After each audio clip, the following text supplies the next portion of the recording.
You know, what I like to think about is how I had a hard time fitting in, maybe like a lot of you, but I might have had some additional challenges. My parents somehow got lost, and I should have been born in Seoul, but somehow I was born in Houston, Texas.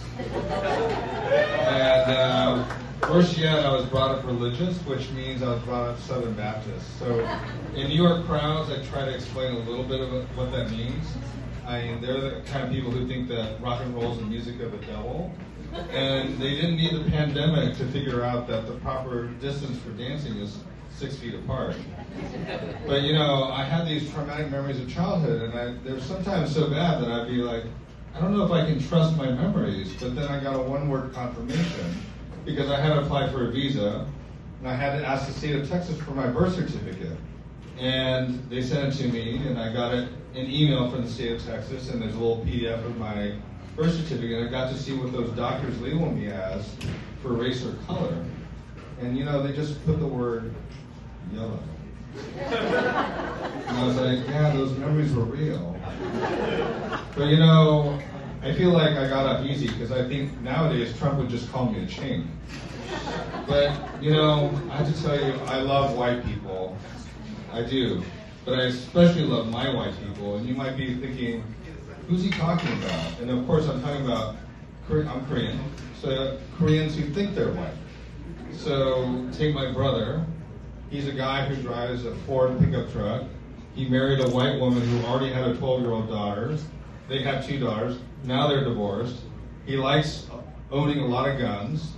And he's really anti-woke. So basically, he's this racist, misogynistic Southerner who just happens to be ethnically Korean.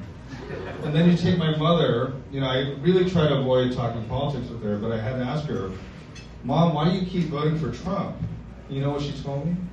She said, because I feel like he's fighting for me. And I'm like, how do I explain to this little 80-year-old Korean woman in Oklahoma that as far as she's concerned, MAGA just means make Asians go away?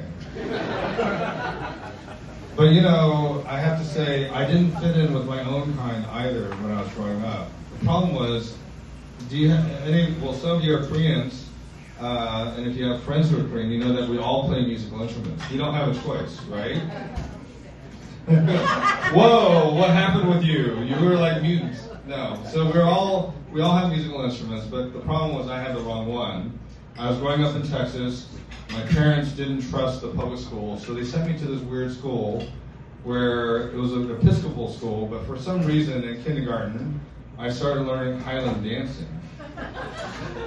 And then when I got to 3rd grade and I got to pick an instrument, you'll like this, sir, I had a choice of just 2 instruments, drums or the thing that I chose, which was the Scottish bagpipes. And you know, it was kind of a problem, like you meet like a cute Korean girl, and she's really not interested in how you run around in a skirt on the weekends. But you know, I think my parents thought I was killing it at that point, because you know, here I am, the funny yellow boy, blowing on the pipes in Texas. We moved to Iowa. And I was like, wow, I thought I knew what white people were, but now I really had just a sea of white around me. And I had to figure out a coping mechanism. I had to figure out how to segregate them into groups, you know, like I eventually figured out, oh, those are Polish whites, Scandinavian whites, German whites. You know, I felt kind of like those Native Americans who supposedly have 200 words for the color blue. But it's hard to have that experience here in New York. You know, any room has a mixture of people.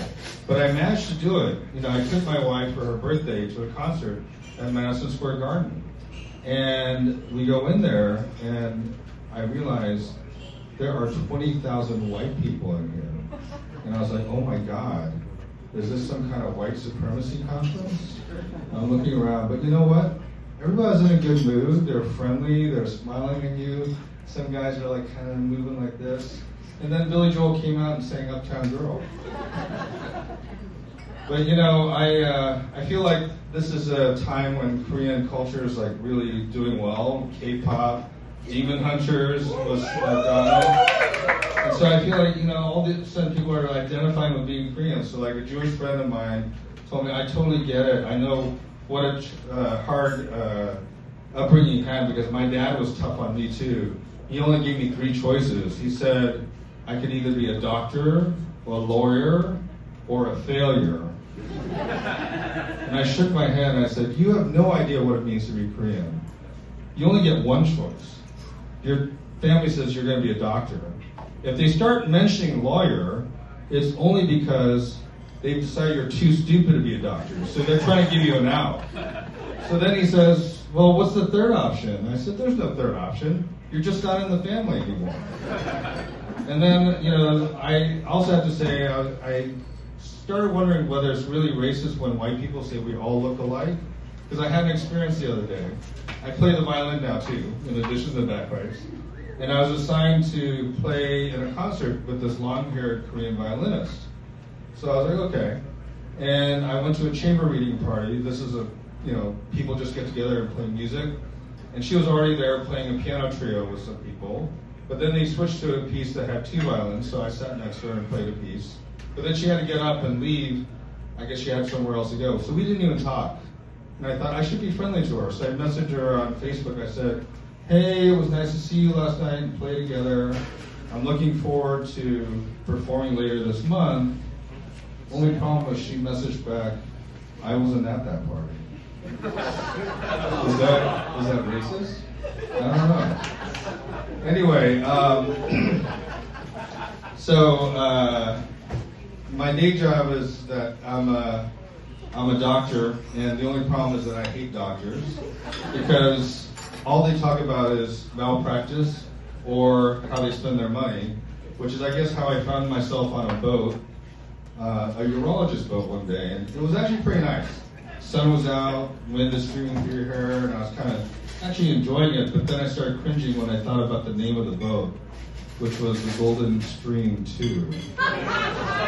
And you just kind of got to think, what kind of person names their prized possession after a stinky body fluid?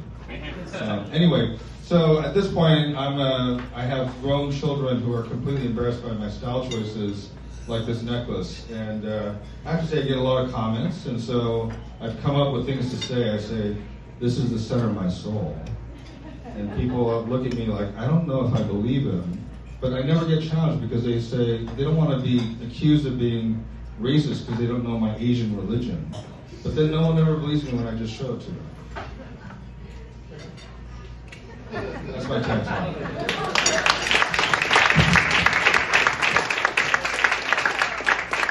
That was Dr. Chris Min.